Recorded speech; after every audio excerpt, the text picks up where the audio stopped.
Double back fist strike. Step back into right twisted horse. Opening position and withdraw fists to sides. Bow.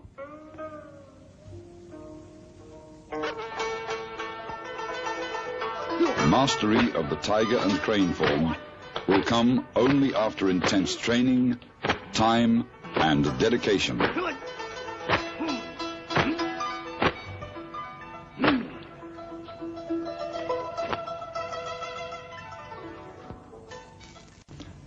After mastering form, you must learn the classical application of techniques against an opponent to learn where and when to hit. Stress correct form, never strike your partner. The following are examples of basic applications. The most popular name for this technique is the fierce tiger descends the mountain. Against a right reverse punch, defend with an inward block and a right tiger claw. This technique is the butterfly's scatter. Against a choke, defend with double circle block and double tiger claw push. This technique is reincarnation of the fulfilled crane. Against a left lunge punch, defend with a left crane block and a right crane beak strike to the throat. This technique is Monk Sons the Corpse. Against a right roundhouse kick, defend with a high block and double high-low punch. This technique is fist slides through the sleeve. Against a left lunge punch, dodge and punch simultaneously.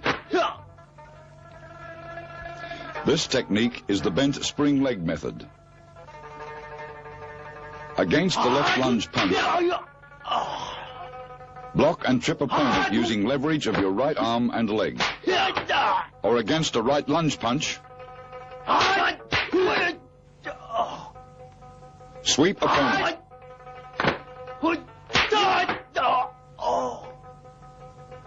This technique is the flying crane perches on one leg. Against a two-arm grab, defend with a double crane block, then knee opponent. This technique is a pair of flying butterflies. Against a right front kick, defend with a left low block and a right uppercut to the groin. This technique is the dragon hides and the tiger leaps. Execute a double leopard paw. As your opponent blocks, he is open for your kick. There is a vast difference between practicing self-defense and actually fighting. Fighting is unpredictable and violent. For classical Kung Fu to be effective, it must be adapted for modern defense by keeping techniques practical, simple, and direct.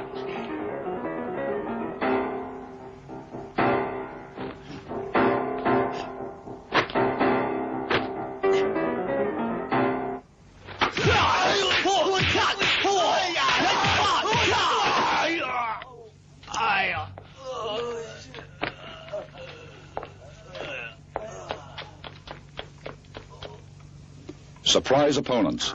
Initiate attack with a front kick to the stomach. Crane head strike to face. Snap your wrist to increase power.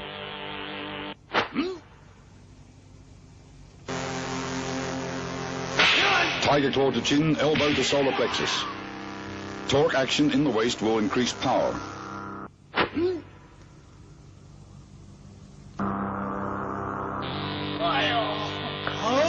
Block, then uppercut to groin.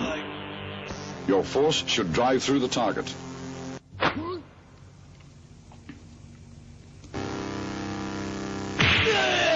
Double punch. Attack different targets simultaneously.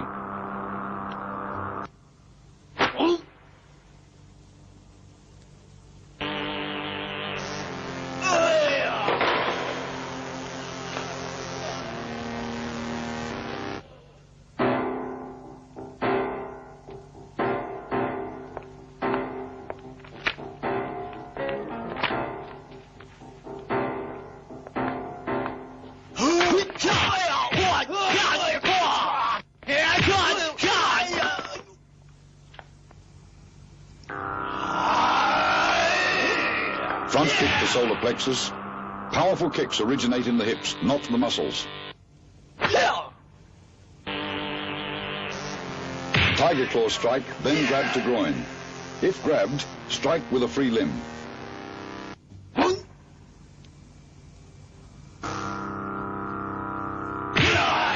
Crane strike, tiger claw thrust to the face. Springing off the leg increases power.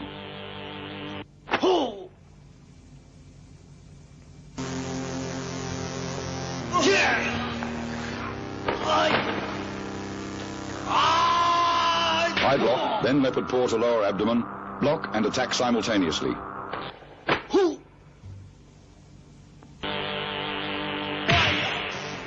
Leg sweep. Stun the opponent before attempting a leg sweep.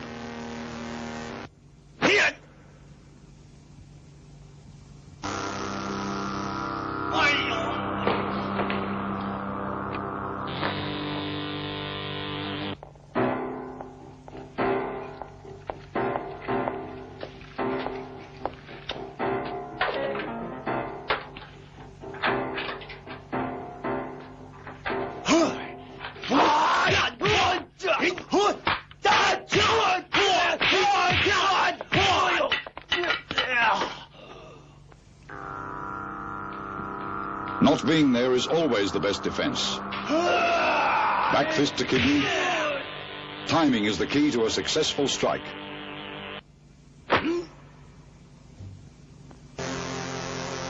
Uppercut to lower ribs. Never waste an opening or chance to hit.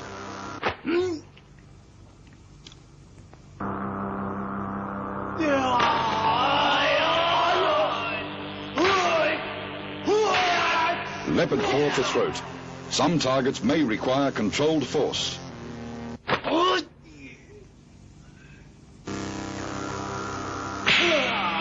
Crane beak to bicep. These strikes are effective at pressure points.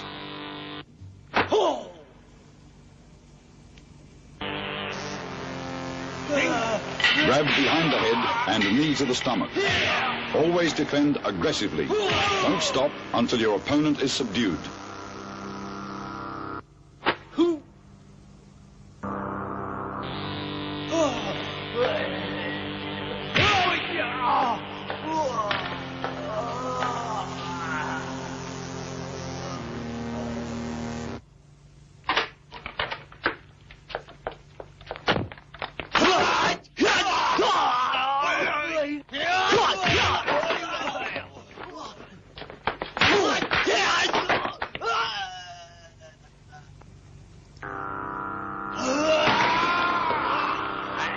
Tiger claw to jaw. Observe the economy of motion.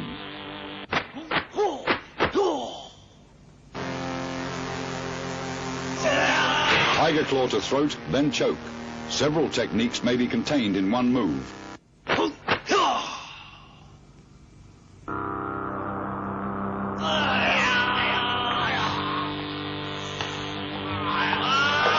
attacker, then punch the midsection. Use one opponent to shield you from the other.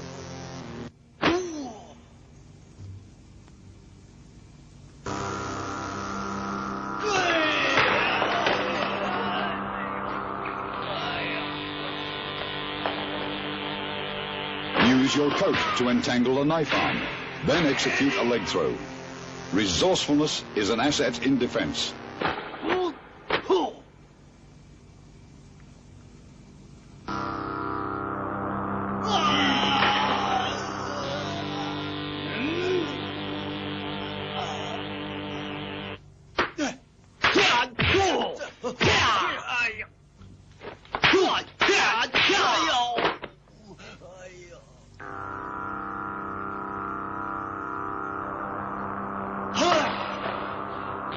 Crane head strike to the face. Tiger claw push. Pushing creates a gap for kicking.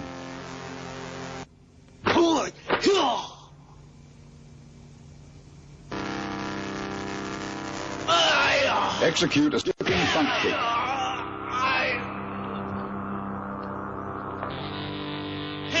Forearm block. Block only if you can't dodge an attack.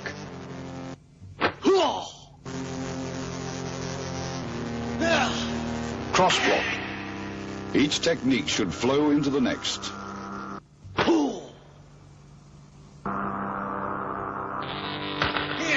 Back fist to the face. Be adaptable. Combat has no rules.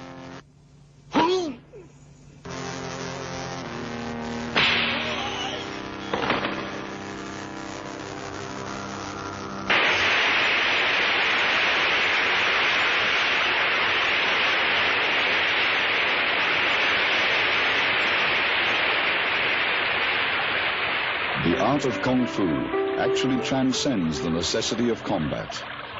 Once the mind has been emptied of all concern for self-defense, physical and psychological energies may be rechanneled into spiritual development, for ultimately, as the Shaolin monks well understood, Kung Fu begins with the conquering of the opponent and ends with the conquering of the self.